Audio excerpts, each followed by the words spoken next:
Hi, my name is Liz. I am a clinician here at Nexus Youth and Family Services, and today we will be talking about understanding mental health and addiction.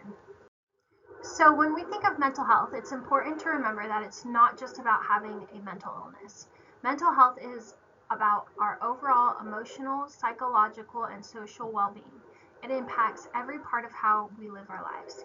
It influences how we think, how we feel, how we act, from handling stress at school or work to building relationships to making everyday decisions. When our mental health is strong, we are more resilient. We can manage life's ups and downs, form healthy connections, and maintain a sense of balance. Mental health isn't fixed. It can change depending on our circumstances, stress levels, support systems, and even our physical health. That is why it's so important to check in with ourselves and others to talk openly about it and take the steps to support our mental wellness, just like we do our physical health. Addiction is more than just a bad habit or a lack of willpower. It's a chronic relapsing condition that affects the brain and behavior. A person struggling with addiction feels powerful, or often an uncontrollable urge to use a substance or engage in a behavior, even when they know it's causing serious problems in their life. Addiction isn't limited to drugs or alcohol. It can also include things like gambling, gaming, or other activities, maybe even like phone usage, that can become compulsive and even hard to stop. What makes addiction so difficult is that it changes the brain, especially the areas that manage the reward, stress, and self-control. Over time, people may need more of the substance or behavior to feel the same effect, and stopping can feel nearly impossible without support. Mental health and addiction are deeply connected, and it's very common for someone to experience both at the same time. When a person has both a mental health condition and a substance use disorder, it's called a co-occurring disorder or dual diagnosis. These two issues can feed into each other. For example, someone struggling with anxiety or depression might start using drugs or alcohol as a way to cope or escape. But over time, substance use can actually make those mental health symptoms even worse, creating a cycle that's really hard to break. Addiction can also change the brain in ways that affect mood, decision making, and emotional balance, which makes recovery even more complex. There are also shared root causes, things like trauma, ongoing stress, family history, or the environment someone grew up in can all contribute to both mental health challenges and addiction. That's why effective treatment often needs to be addressed both with mental health and substance, not just one or the other, but together as a whole. So, causes and risk factors. There are several reasons why someone might be more likely to struggle with addiction or mental health issues. These causes are often connected and can build on each other. First, genetics and family history matter. If someone has close relatives with addiction or mental illness, they may inherit traits that make them more vulnerable.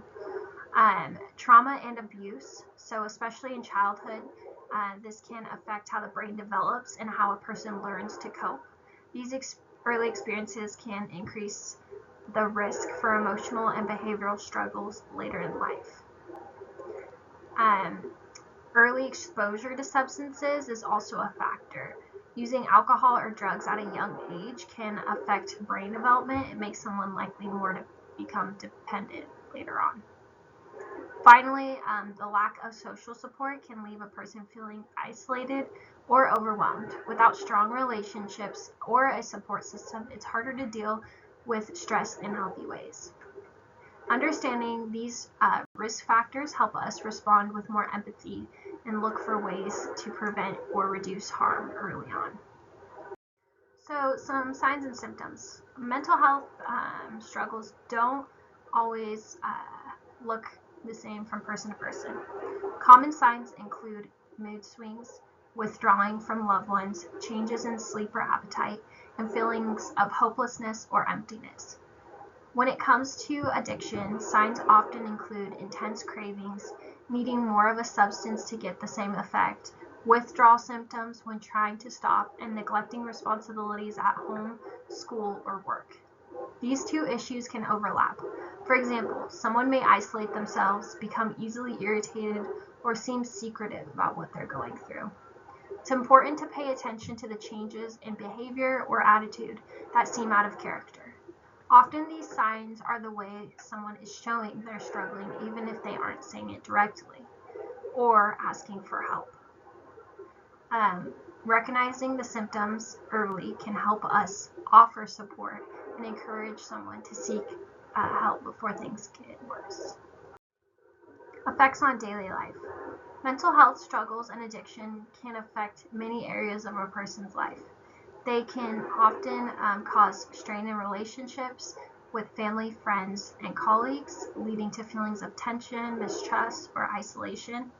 At school or work, it can become harder to stay focused, maintain productivity, or meet responsibilities, which may result in missed opportunities or setbacks. These challenges can also lead to serious legal and financial problems. Someone might find themselves in trouble due to a behavior related to addiction, or struggling to pay for treatment, fines, or costs caused by all these circumstances. These struggles can also take a toll on the body. Ongoing addiction and mental health challenges can lead to serious medical problems such as damage to vital organs or issues caused by not getting enough nutrition. Without the right help and support, a person is at a higher risk for crisis situations, including overdose or thoughts of suicide. The good news is that with support, treatment, and understanding, recovery and healing are possible. Stigma and barriers to treatment. People often avoid getting help because they feel ashamed or afraid or judged by others. The stigma around mental health and addiction can make it harder for them to open up and ask for support. There is also a common misunderstanding that mental health struggles and addiction are simply a matter of a choice or a lack of willpower, which can lead to feelings of guilt and isolation. Cultural or family beliefs can also play a role too. In some families or communities, mental health and addiction may be viewed as a weakness or a source of embarrassment, or it could even be normalized, making it harder for people to seek help. Access to care can be also a barrier.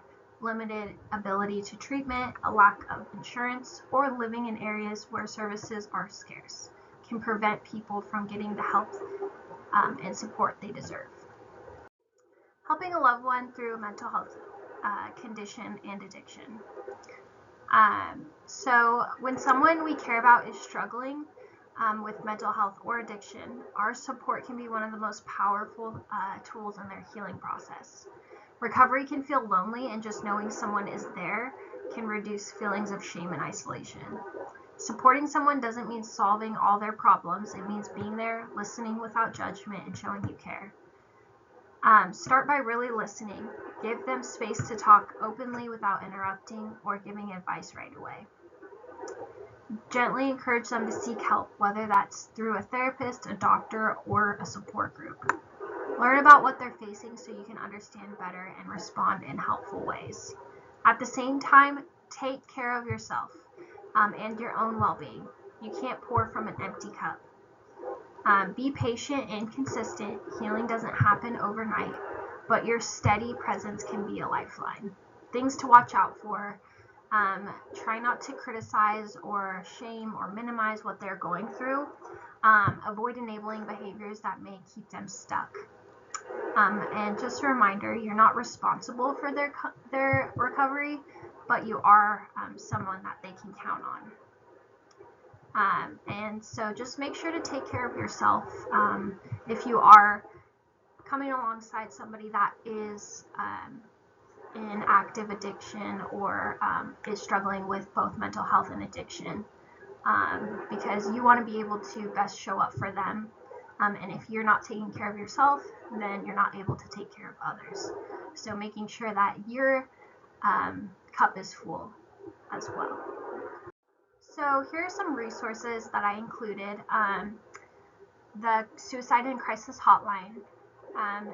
Here at Nexus Youth and Family Services, we offer some help with families and youth and counseling as well for youth and kids. and then Amador County Behavioral Health for counseling services, and then Sierra Wind Wellness and Recovery Center, and then Substance Abuse and Mental Health Services Administration. You can go on that website and find treatment anywhere near you. If it aligns with your insurance, you can type in and see all the different kinds of treatment that are out there near you. Please take a moment to do our demographic survey and our well-being survey. We would much appreciate that. Thank you so much for listening in, and I hope you have a great rest of your day.